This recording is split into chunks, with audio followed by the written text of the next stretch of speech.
Sit down. How is everyone? Great. Good. I'm Glenn Rosenblum, in case you don't know. Who here is new? Who is not a theory teacher, but he had also dabbled in composing, and he had written Wonderful, Wonderful for Johnny Mathis and See You in September. You know those songs. But he taught high school to pay his bills. Well, he wrote a musical about the signing of the Declaration of the Independence called 1776. He's singing John Adams, played by William Daniels, who was on LA Law.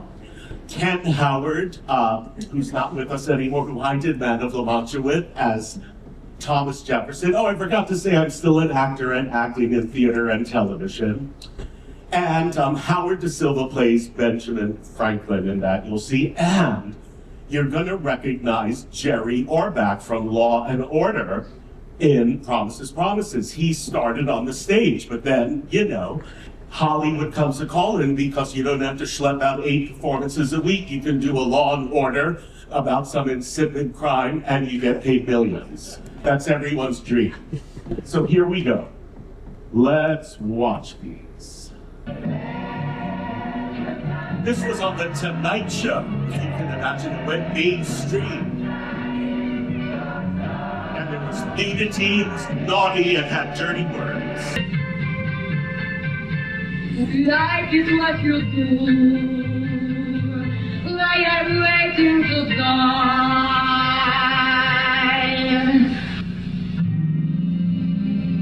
Look at those eyelashes. It's all the time.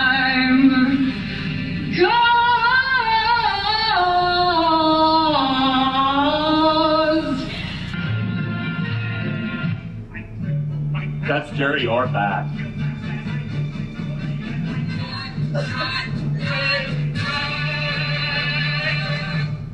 Hey, I'm basketball.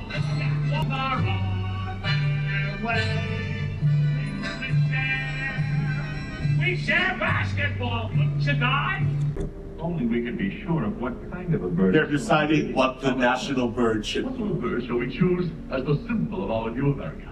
The eagle, the dove, the turkey, the eagle. We're waiting for the chirp, chirp, chirp of an eaglet being born. Waiting for the chirp, chirp, chirp on this humid Monday morning in this congressional incubator. It's so good, believe me. The way a few years ago, Stephen Sondheim was one of the greatest composers of our time. We were so lucky to be able to live during the time that he was alive. His work will go on like Beethoven and Mozart. And he started out as a lyricist only for Gypsy and West Side Story. But then with a funny thing happened on the way to the Forum, he started writing music and lyrics. And not many composers write both. They either write one or the other. He wrote both. So some of his groundbreaking musicals, A Funny Thing Happened on the Way to the Forum, Company, Follies, A Little Night Music, Pacific Overtures about the opening of Japan and westernizing Japan also, right? Sounds like how we are not sitting through that for $150, but it is thrilling. And then in 1976, he was so popular, they did a review of his music. He had only been really working for 20 years at that point, but there were so many songs. Yvonne DiCarlo, who was Lily Munster from Follies, singing I'm Still Here. And then since this is a morning of Showstoppers, we will see Glynis Johns, who you might remember from the movies, especially Mary Poppins, who originated the song Send in the Clouds, which I know you all know. So here we go. Madness. This time it all turns out alright. Tomorrow. He was nuts. Another reason not to move. Another vodka singer. Ah! This was her big hit, The Ladies Who Lunch. I got through all of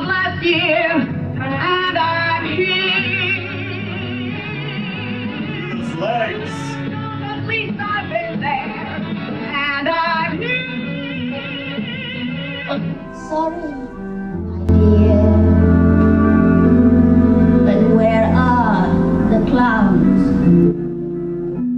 Quick, send in the clowns. Don't bother, they're here. It's so incredible. I was in junior high school. In high school, I was so lucky to be able to take a train 45 minutes in. Susan and I were just talking about Susan, who's on the cruise, who's fabulous, grew up in Brooklyn, and we started talking yesterday. When did your parents let you go into the city on your own? Oh my God, 1977. This is insane. Again, a musical about Little Orphan Annie. Pass. What? I am not sitting through a musical about Little Orphan Annie. Turns out it's exactly the musical everyone needed to see because it was about hope.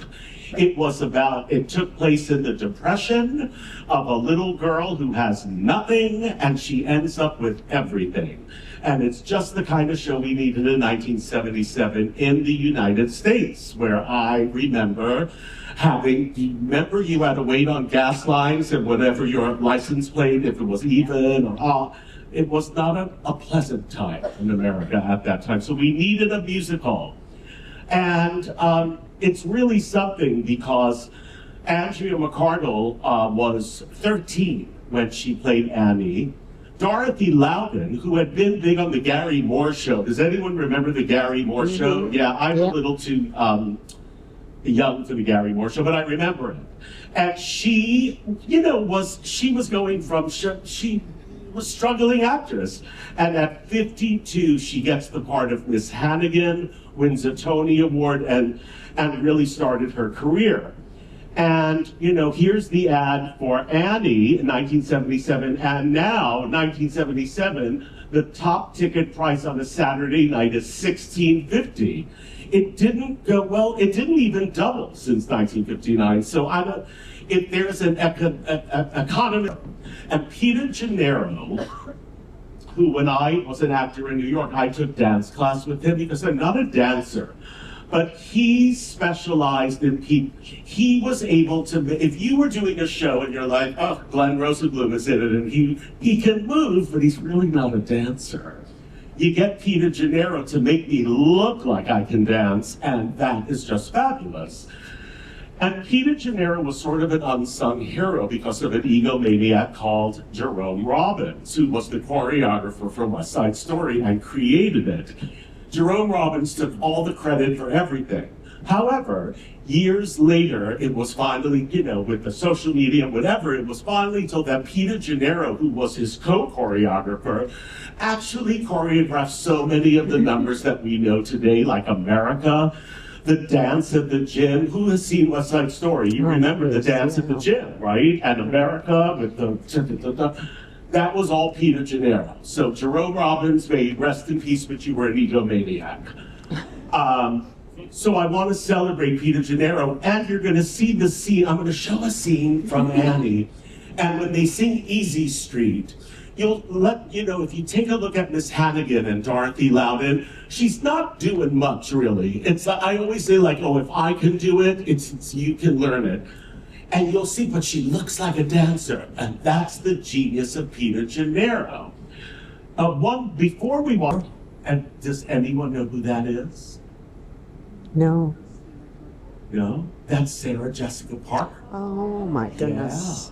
Yeah, before she got all glamorous. She was a little Broadway theater kid, and that's how I'm going to go back. You can see her face in there now, can't you? And so I love showing that she has theater roots, and I love her. I just love her. So let's watch scenes from Annie, okay? It's so great. When I'm stuck with a day that's gray, I'm lonely. I just stick out my chin and Imagine doing this 8 times a week at 13 years old and finding kids one after another. You can do it. I can't get enough of kids dancing. It's the best. Look at that.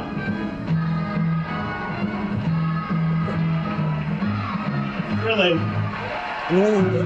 Look at that. Big guitar, be loud, man, and right. Look at that. She looks like a dancer. See, I can do it.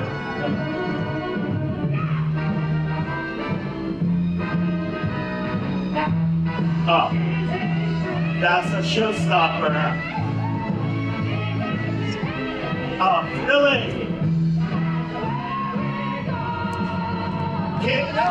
Everyone could do that.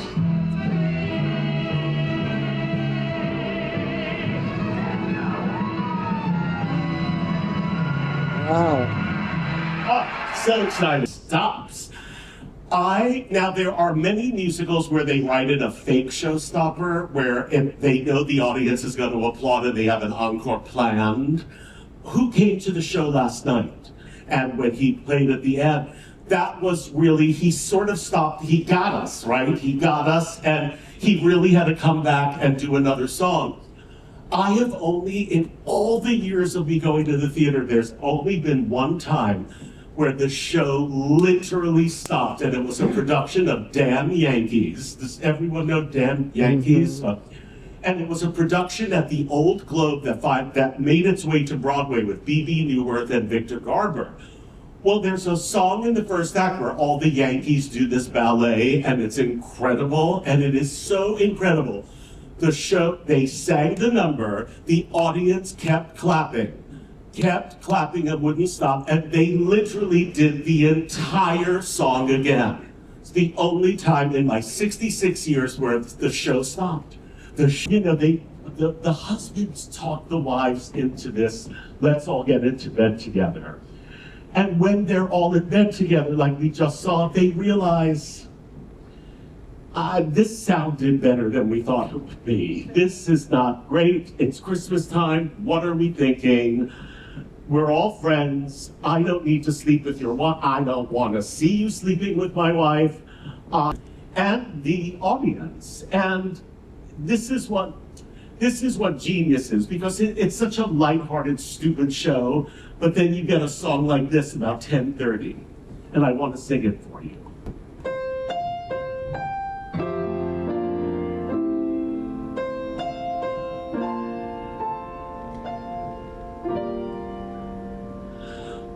My thoughts may stray, my eyes may roam, the neighbor's grass may seem much greener than the grass right here at home. If pretty girls excite me, well, that's life. But just in case you didn't know, I love my wife. What I mean by this is these people have something special, really special, to me. And when you get to the theater, and so many times now, because people don't go to the performers don't perform if they have a hangnail now. You know, in the old days, you performed whether you were dying of emphysema. Carol Channing, you came to see Carol Channing, she's going on with a bloody nose. These are the kinds of performers that if you did see the understudy, you would be like, they were great and the show was good, and sometimes the understudy turns out to be Shirley MacLaine. Rita Rivera, who we lost a few years ago, she was in Chicago and Bye Bye Birdie.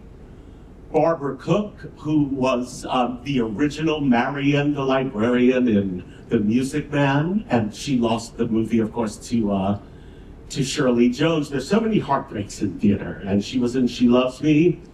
Man of La Mancha. Who has seen Man of La Mancha here? You have. Oh, Sheila, yes. It's the story of Don Quixote and dreaming the impossible dream and looking at life with the glass half full, if you will.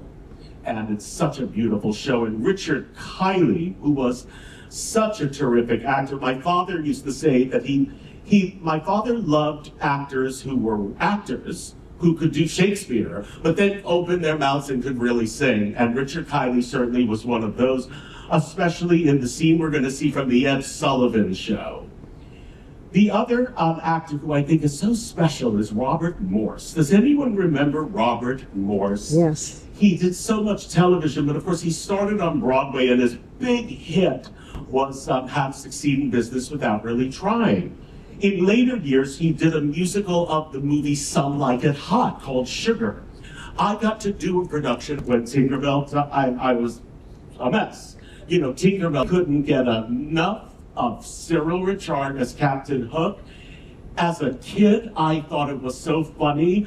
And now that I'm older, I realize he played what you would call a foppish character. So funny, so outrageous for 1950s and 60s television. And I had to bring this scene to show you. He was also in Anthony Newley's Roar of Degrees, Fate, The Smell of the Crowd. He's just one of those fantastic performers. You know, I've seen The noisy hall where there's a nightly brawl and all that. Look at him. Oh. So simple. And all that jam. Man that I despise has turned into a man I like. It's almost like a dream, as strange as it may seem. He came to offer me That soprano voice.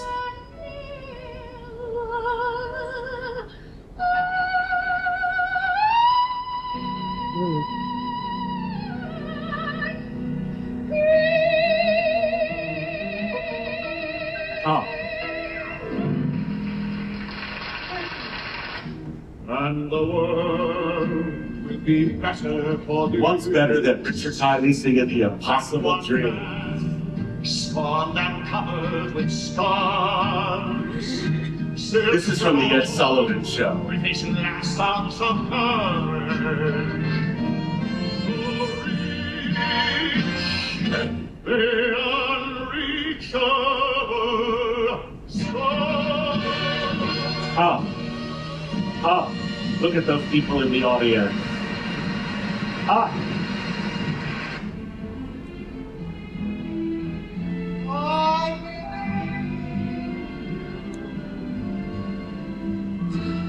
I believe.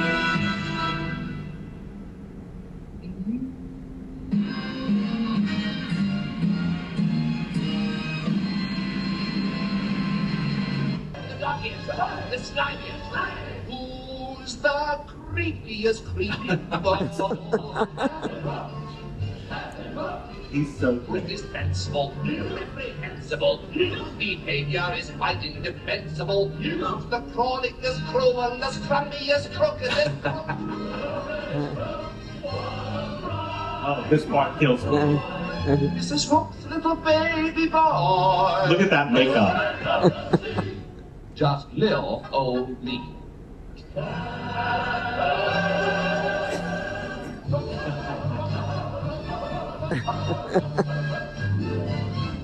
Oh my. You know, I've been guilty of this also. You're like, you belong to your season in Atlanta or wherever you live, and you're like, oh my God, Lord have mercy, we belong to the Broadway series and they're doing My Fair Lady again? I just saw My Fair Lady, I don't need to see it again. Well, you actually do need to see it again. For many reasons. First of all, we have to keep theater going, right? We have to see new versions of these. Let's see new people do the show. They do operas over and over. They do Madame Butterfly until you faint, you know? So these musicals keep coming back. But the most important thing is to introduce kids or your grandchildren or your children to these shows that we know, but they've never seen. So maybe we've been seeing My Fair Lady like forever, but if you take your 10-year-old niece to see it, she's never seen My Fair Lady, so it's an opportunity to see it. So don't be like me and snobby, because I'm not anymore, because now I'll go, you know, I have tickets in Hollywood at the Pantages, which is where our Broadway musicals come. I'm going to see Sound of Music again next March. Why not? I'm going to go sit through the Sound of Music one more time. And you get stuff out of it that you never saw before. So in 1956, My Fair Lady comes, never been to the theater before, and is sitting in the, you know, Houston Theater Under the Stars or the Pantages in Hollywood, and hears this song for the first time. Oh my God, what a thrill.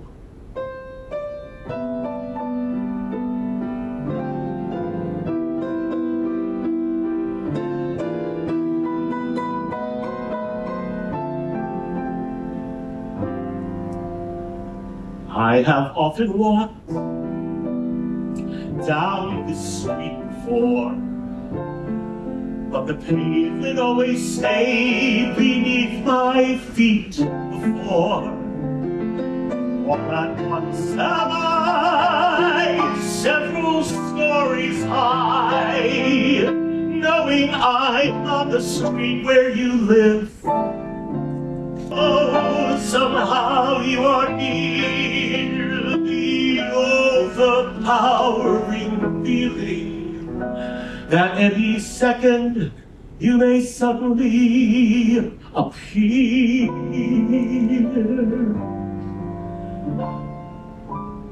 People stop and stare, they don't bother me. There's nowhere else on earth that I would rather be. Let the time go by, I won't care if I can be here on the street where you live. Thank you for coming. See you.